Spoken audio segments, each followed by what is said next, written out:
Welcome back to the Academy of Commerce and Management. In today's video, we delve into the timeless principles of management put forth by two prolific thinkers, Henry Fayol and F.W. Taylor. Join us as we decode their groundbreaking theories that continue to shape modern management practices. Let's get started.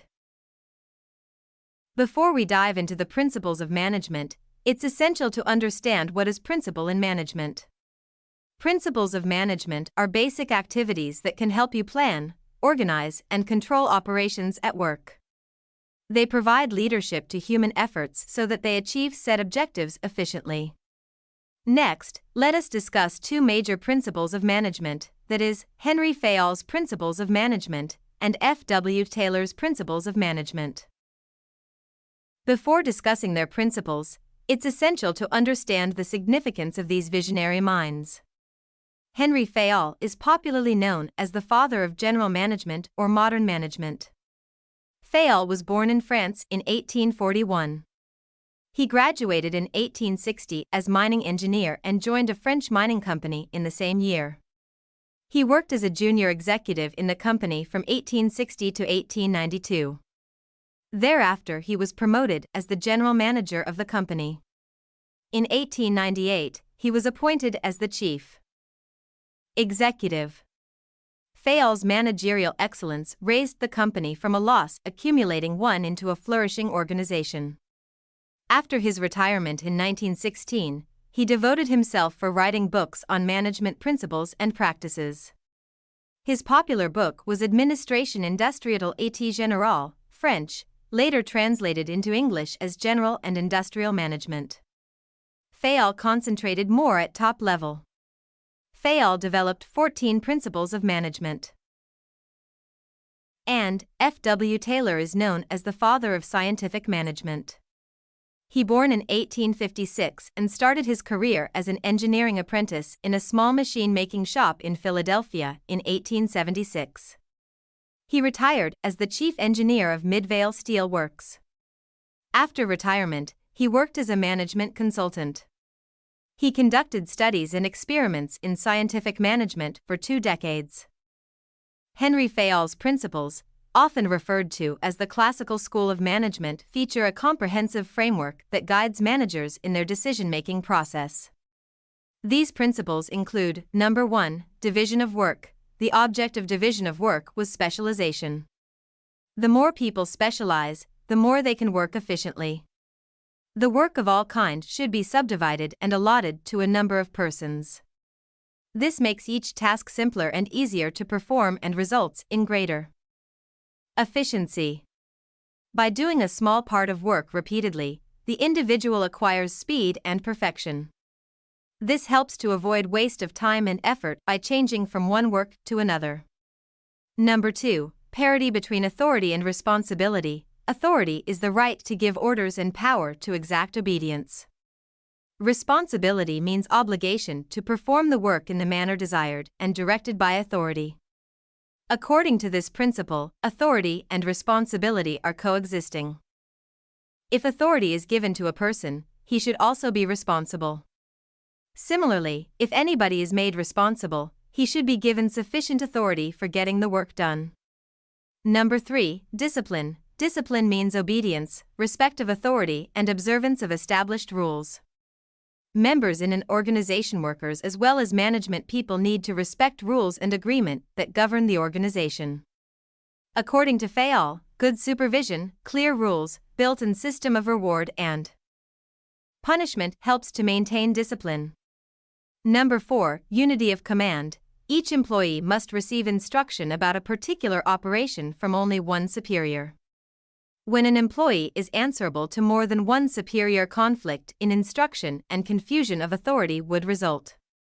If unity of command violates, authority is undermined, discipline is in danger, order dispersed, and stability threatened.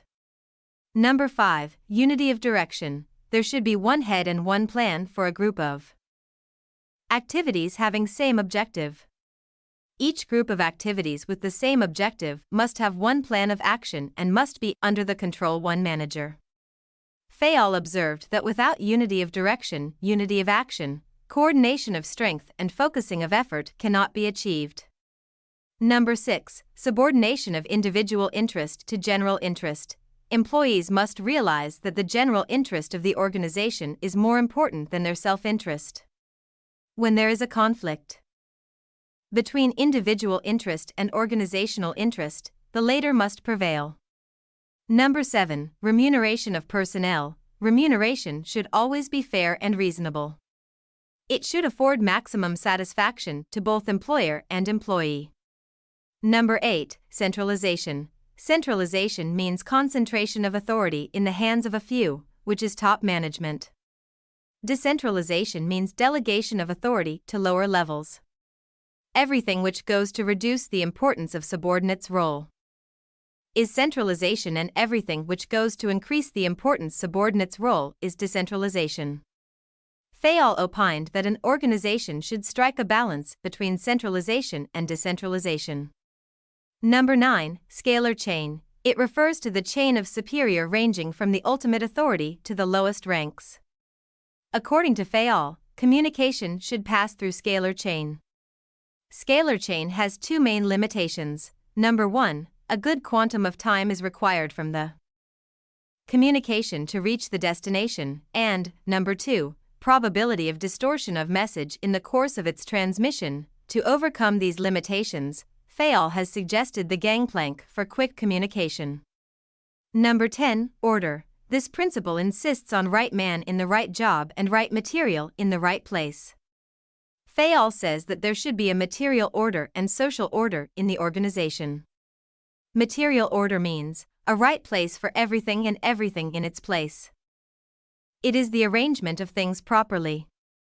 Social order means a place for everyone and everyone in his allotted place. It is the arrangement of people. Number 11. Equity. Equity means justice and kindliness. A fair and just treatment is assumed to people in similar positions.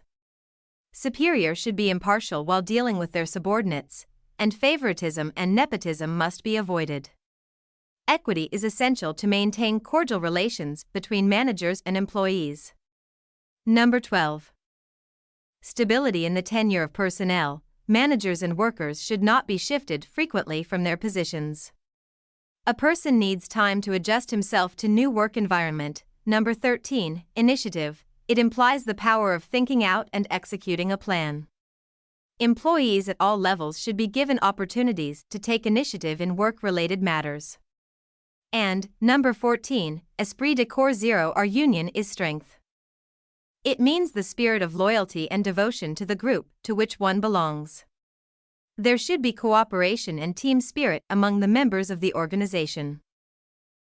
Now, let's dive into F.W. Taylor's principles of scientific management, which transformed industrial practices in the early 20th century. Number 1. Development of scientific methods. Taylor advocated scientific method instead of rule of thumb method. He directed to determine the task of every worker through careful scientific investigation. Number 2. Planning. Planning is the central theme of Taylor's scientific management. He advocated the setting up of a planning department whose main function would be to plan the entire work to be done in a given period. Number 3. Scientific selection and training of workers. He suggested scientific methods for selection, training, and development of the workforce. Workers should be selected according to the nature of requirement of job. The selected workers should be given proper training in order to develop their skill and efficiency. Number 4. Cooperation between employer and employees. It is always through mutual cooperation the management can ensure that a particular work is undertaken in accordance with plans. Number 5. Division of responsibility between management and workers. Taylor advocated separating planning from execution. Planning should be the responsibility of managers, while execution is the responsibility of workers. Taylor introduced functional foremanship to secure the benefits of division of labor and specialization. Number 6. Differential piece rate system. To ensure efficiency and speed of work, Taylor suggested differential piece rate system. According to this system, two piece rates were to be determined, one for standard production and another for lower production. Number 7. Mental revolution. Taylor believed that all the measures of scientific management will be fruitful only if there is a complete change in the outlook of employer and employees. Taylor wanted to bring a revolutionary change in the mental attitude of workers and management, and he called it mental revolution. Has 3 implications. First, all-out efforts to increase production. Second, creation of spirit of mutual trust and confidence. And third, developing a scientific attitude for solving problems. That's a wrap for today's video, exploring the principles of management put forth by Henry Fayol and F. W. Taylor. We have covered the key aspects of their respective theories and their continued impact on managing organizations. Make sure to subscribe to our channel for more insightful content on management, leadership, and business strategy. Until next time, keep learning. Take care.